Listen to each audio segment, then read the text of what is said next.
Lahat tayo ay may kanya-kanyang pinagdadaanan. Hindi porke nakikita natin ang isang taong palangiti o palatawa, okay siya. Hindi porke masaya sa social media, ganun din sa totoong buhay. Hindi porke nag-post ng masayang family picture, wala nang problema. Hindi rin porke nag-post ng achievement ay nagmamayabang na.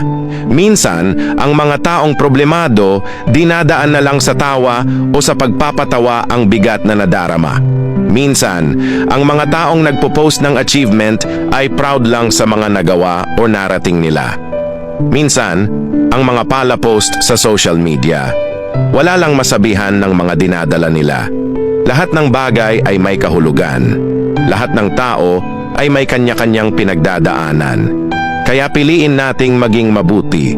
Iwasan nating mang-judge hanggat maaari.